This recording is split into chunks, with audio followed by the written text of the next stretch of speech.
आंखें लाल हो जाती है और चिल्ला कर कहती है, मुझे सवाल पूछो। रोहन डर जाता है और रोहन पूछ लेता है, लास्ट वीकेंड पर हमने जो मूवी देखी तुम्हें कैसी लगी थी?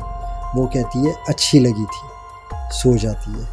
अब रोहन थका हुआ रहता है, बट रोहन की नींद उड़ जाती है। वो सोचता है ये कब तक चलेगा और कितना चलेगा, और साथ ही साथ रोहन कंफर्म हो जाता है। रात को 3 बजे इसकी बॉडी के अंदर कोई ना कोई भूत आता है और ये मुझे सवाल पूछती है। बट अब रोहन को इसका सॉल्यूशन चाहिए था, और रोहन ऐसे किसी इंसान को जानता नहीं था जिसके पास वो जाए और कुछ सॉल्यूशन मिले, और वो अंदर ही अंदर सफ़र हो रहा था क्योंकि वो पायल से बहुत प्यार करता था। रोहन ने 2 दिन की छुट्टी ली।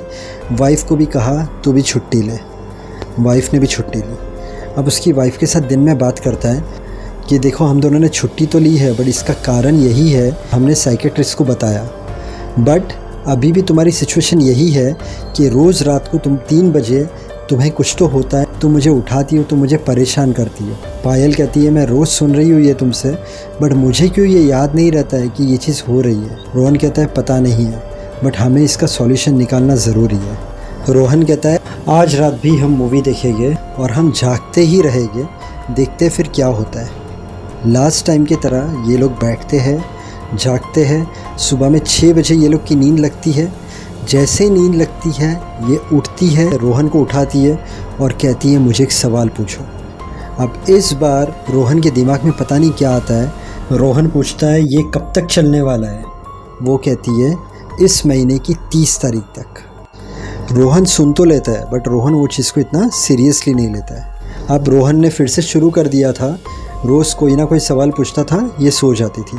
25 तारीख आती है, उस रात पायल रोहन को उठाती है। पता नहीं उस रात रोहन को क्या हो जाता है। रोहन पायल को पूछता है हमारी फैमिली में कौन मरने वाला है? पायल बताती है रोहन के अंकल। पायल भी सो जाती है, रोहन भी सो जाता है। अब दूसरे दिन जब रोहन उठता है, सबसे पहली न्यूज़ रोहन को मिलती है कि रोहन के अंकल इस दुनिया में नहीं रहे। अब रोहन सोच में पड़ जाता है, पायल को कल मैंने पूछा कि कौन मरने वाला है। पायल ने बोला मेरे अंकल, और मेरे अंकल रियल में मर गए। मतलब पायल जो कहती है वो होता है, बट अभी भी रोहन को ये याद नहीं आया कि पायल ने कहा था कि ये 30 तारीख तक चलेगा। रोहन डिसीज़न लेता है कि रात को उसे कुछ अलग ही सवाल पूछेगा। रात के 3 बजते हैं। पायल उठती है, रोहन को उठाती है, रोहन को कहती है मुझे एक सवाल पूछो। रोहन को पता होता है कि उसे क्या सवाल पूछना है। रोहन कहता है कल 1 लाख की जो लॉटरी निकलने वाली है उसका नंबर बताओ। पायल उस लॉटरी का नंबर बताती है। रोहन अर्ली मॉर्निंग उठता है, वो नंबर की लॉटरी लेता है। रोहन को लॉटरी लग जाती है। रोहन के पास 1 लाख रुपये आ जाते हैं। रोहन समझ जाता है कि अब पायल के थ्रू वो पैसे वाला बन सकता है। उसे जो भी पूछेगा तो पायल को पहले से पता होगा कि क्या होने वाला है। पायल ने कहा था ये सब 30 तारीख तक चलेगा, ये उसे अभी तक याद नहीं आया था। 27 को जब पायल रोहन को उठाती है, रोहन उसे सवाल पूछता है मैं कब तक ये तुम्हें सवाल पूछते रहूँगा और तुम मुझे जवाब देते रहोगी? पायल कहती है 30 तारीख तक। अचानक रोहन को क्लिक होता है कि ये चीज़ पायल ने पहले भी कही थी। अब रोहन नेक्स्ट डे रात में 3 बजे जब पायल उसे उठाती है 28 तारीख को, तो उसे पूछता है कि ये 30 तारीख तक क्यों चलेगा? तो पायल कहती है क्योंकि 30 तारीख को पायल मर जाएगी। अब रोहन की हालत ख़राब। रोहन उसे पूछता है कैसे? वो कहती है एक टाइम में एक ही सवाल और एक ही जवाब। मतलब उस वक्त उसे वो आंसर नहीं मिला कि 30 तारीख को वो कैसे मरने वाली है। अब सिर्फ 29 तारीख हाथ में है। 30 तारीख को पायल मरने वाली है। रोहन 29 तारीख को, 30 तारीख को, 1 तारीख को छुट्टी लेता है। अब 29 खाली एक ऐसा दिन है जब रोहन को सवाल पूछने का मौका मिलेगा। 29 के बाद 30 जैसे आती है तो पायल मर सकती है, और 30 को पता नहीं सवाल पूछने का मौका मिले या ना मिले। वो कोई रिस्क नहीं लेना चाहता था। उसे चाहिए था कि वो 29 को कोई भी ऐसे सवाल पूछे जिससे पायल बच जाए। सबसे पहले वो सोचता है कि मैं पायल को पूछूंगा तुम्हें मैं कैसे बचाऊं, बट वो सोचता है कि अगर मैंने पूछा और पायल ने कह दिया मुझे नहीं पता, तो ये कन्फ्यूजन से वो सोचता है कि ये सवाल मैं नहीं पूछ सकता। अब घर में वो सोच सोच के थक जाता है। वो घर के बाहर निकलता है। वो एक हॉस्पिटल के पास से जा रहा होता है। उसी वक्त एक लेडी उसके पास आती है और कहती है कि मेरा बच्चा बीमार है, उसके ऑपरेशन के लिए 1 लाख रुपए की ज़रूरत है, प्लीज़ मुझे तुम मदद करो, मुझे कैसे भी करके 1 लाख रुपया दो। अब रोहन जब उस लेडी को देखता है कि जिस तरीके से वो अपने बच्चे के लिए 1 लाख रुपये मांग रही है, रोहन के पास एक्स्ट्रा पैसे आए थे, लॉटरी में लगे थे 1 लाख रुपये। रोहन फटाफट वो लाख रुपये लेके आता है और उसकी मॉम को देता है, डॉक्टर के साथ जाके बातचीत करता है और ऑपरेशन सक्सेसफुल होता है। उस लेडी का बच्चा बच जाता है। वो लेडी रोहन को ब्लेसिंग देते हुए कहती है, तेरी हर अच्छी ख्वाहिश पूरी हो। अब 29 तारीख की रात आ जाती है। रात के 3 बजे वो सोया नहीं होता है। पायल उठती है और बोलती है, मुझे एक सवाल पूछो।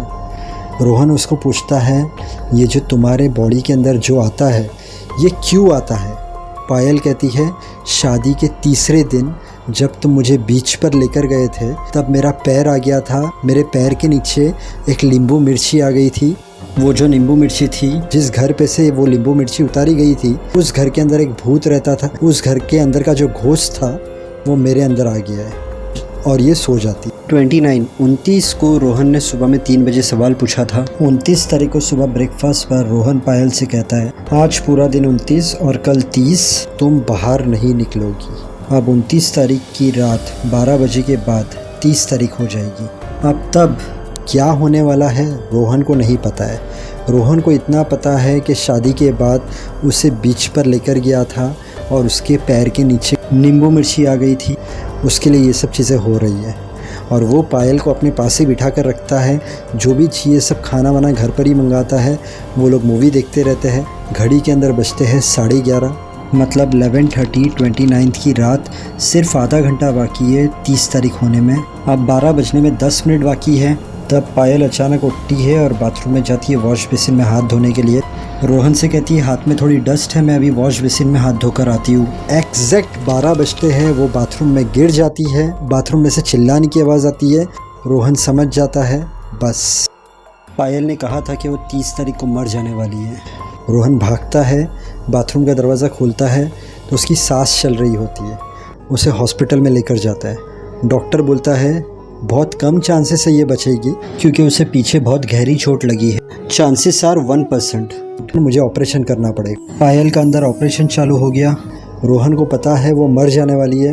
रोहन बाहर बहुत प्रेयर करता है। 1 घंटे तक ऑपरेशन चलता है। डॉक्टर बाहर आता है। बाहर आकर कहता है, आई एम सॉरी। और रोहन रोने लग जाता है। इतनी देर में वार्ड बॉय आके रोहन को उठाता है और कहता है, आप रो क्यों रहे हो? तब रोहन को पता चलता है कि वो सपना देख रहा था। रोहन वार्ड बॉय को पूछता है, ऑपरेशन और कितना टाइम चलेगा? वार्ड बॉय कहता है, मुझे भी नहीं पता है। 1 घंटा ऑपरेशन चलने वाला रहता है, उसकी जगह पर ऑपरेशन 2 घंटा चलता है। 2 घंटे का डॉक्टर बाहर आता है। रोहन की हालत ख़राब होती है। वो पायल से बहुत प्यार करता होता है।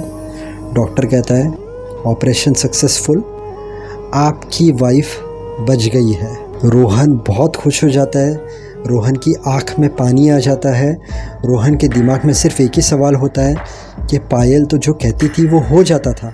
मुझे तो यही डर था कि वो मर जाएगी शायद, बट पायल बच गई। तो पायल कैसे बच गई?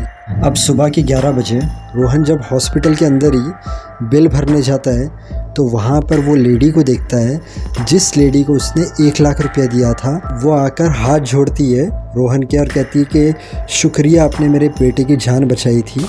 मैं आज दवाई लेने आई थी डॉक्टर के पास मेरे लड़के के लिए।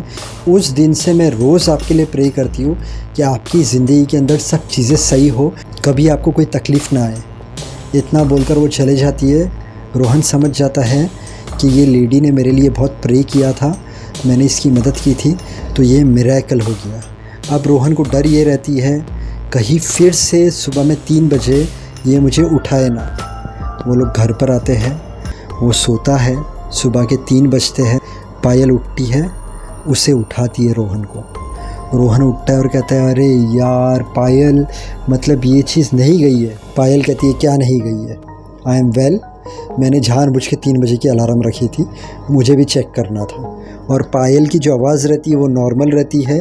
दोनों एक दूसरे को हक करते हैं। कहानी वहाँ पर ख़त्म। सिर्फ छोटी सी बात, प्रेयर और रियल में, फेक नहीं, रियल में जो ज़रूरतमंद है उसकी जब हम मदद करते हैं तो मिरेकल होता है। आपने अगर मेरे चैनल पर पहली बार विज़िट किया है तो मेरे चैनल पर रीबर्थ की सच्ची कहानी टाइम ट्रैवलर की सच्ची कहानी, प्रियंका चोपड़ा की कहानी, श्रद्धा कपूर की कहानी, सोडी जब मिसिंग था तब क्या क्या चीज़ें हुई थी वो कहानी, जॉन इब्राहिम की कहानी, तमन्ना भाटिया की कहानी, सस्पेंस कहानी, मिस्ट्री कहानी, ब्लैक मैजिक की कहानी। बहुत सारी ऐसी सच्ची कहानियाँ हैं जो आप सुनोगे तो आपको अच्छी लगेगी। और अंत में यही बोलूँगा, मेहनत करते रहना, ऊपर वाले पर विश्वास रखना। अगर आपका कोई काम नहीं हो रहा है, थोड़ा सब्र, पेशेंस, काम हो जाएगा। फेल होने से डरना मत, उसमें से कुछ सीखना। हर इंसान जो दिल से मेहनत करता है, माँ बाप को खुश रखता है, सबसे अच्छी तरीके से रहता है, उसे कामयाबी ज़रूर मिलती है।